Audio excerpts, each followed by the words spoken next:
ಸಿಗೆ ಓಕೆನಾ?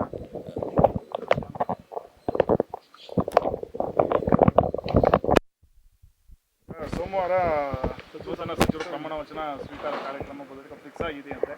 ತಾವು ಕೂಡ ಆಕಾಂಕ್ಷಿಯಾಗಿದ್ರಿ, ಮೊದಲಿಂದಲೂ ಕೂಡ ಬೇಡಿಕೆ ಇತ್ತು, ಸಿಕ್ಕೋ ಚಾನ್ಸ್ ಇದೆಯಾ ಸರ್?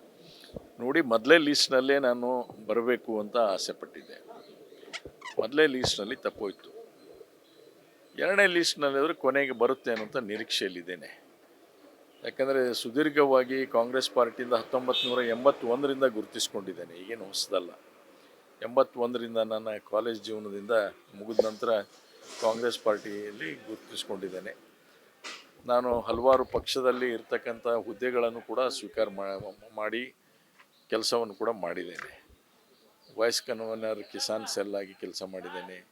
ವೈಸ್ ಪ್ರೆಸಿಡೆಂಟಾಗಿ, ಸ್ಟೇಟ್ ವೈಸ್ ಪ್ರೆಸಿಡೆಂಟಾಗಿ, ಸೀನಿಯರ್ ವೈಸ್ ಪ್ರೆಸಿಡೆಂಟ್ ಅಂತ ಕೆಲಸ ಮಾಡಿದ್ದೇನೆ.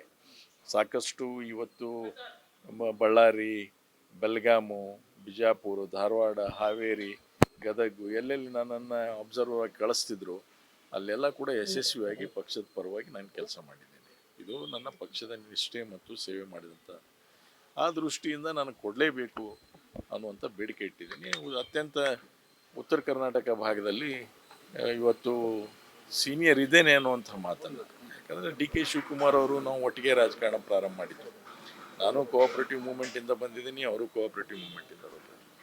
ಜಿಲ್ಲಾ ಪಂಚಾಯತಿ ನಾನು ಸ್ಪರ್ಧೆ ಮಾಡಿ ಗೆದ್ದು ಬಂದಿದ್ದೇನೆ, ಅವರು ಜಿಲ್ಲಾ ಪಂಚಾಯತಿ ಗೆದ್ದು ಬಂದಿದ್ದಾರೆ.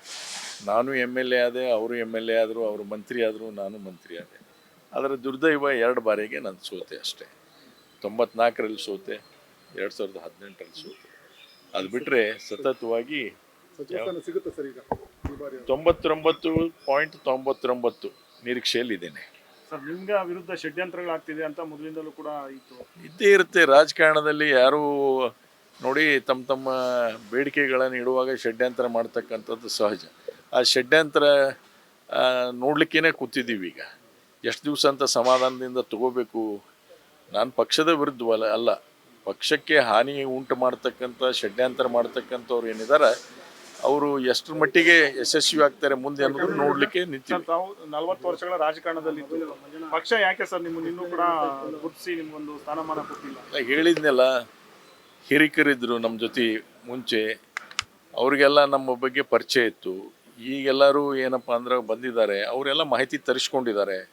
ಹೊಸದಾಗಿದ್ದರೂ ಕೂಡ ಈಗೆಲ್ಲ ಮಾಹಿತಿ ಯಾರ್ಯಾರು ಏನಿದ್ದಾರೆ ಅಂತ ತರಿಸ್ಕೊಂಡಿದ್ದಾರೆ. ಮುಖ್ಯಮಂತ್ರಿಯವರಾಗಲಿ, ಮಾಜಿ ಮುಖ್ಯಮಂತ್ರಿಯವರಾಗಲಿ ಎಲ್ಲರೂ ನಮ್ಮ ಬಗ್ಗೆ ಪರಿಚಯ ಇದ್ದವರಿದ್ದಾರೆ. ಅವ್ರ ಮಾಹಿತಿಯನ್ನು ಕೊಟ್ಟಿರ್ತಾರೆ. ನೋಡೋಣ ಏನಾಗುತ್ತೆ, ಕಾದು ನೋಡೋಣ. ಸರ್, ಆಮೇಲೆ ತಮ್ಮ ಹೆಸರು ಸ್ಪೀಕರ್ ಸ್ಥಾನಕ್ಕೆ ಕೇಳ್ಪಡದೆ ಇಲ್ಲ, ಅದ್ರ ಬಗ್ಗೆ ಯಾವುದು ನನ್ನ ಜೊತೆ ಯಾರು ಚರ್ಚೆನೂ ಮಾಡಿಲ್ಲ ಅಥವಾ ಅದರ ಬಗ್ಗೆ ಇವತ್ತು ಪ್ರಸ್ತಾಪ ಆಗಿಲ್ಲ. ಒಂದು ವೇಳೆ ಸರ್ ಸ್ಪೀಕರ್ ಸ್ಥಾನ ಇಲ್ಲ ಬಿಡಿ, ಅದು ಹೈಪೋಥಿಕಲ್. ಮೊದಲು ಮಂತ್ರಿ ಆಗೋಣ, ಜನಕ್ಕೆ ಸಂಬಂಧ ಕೆಲಸ ಮಾಡೋಣ.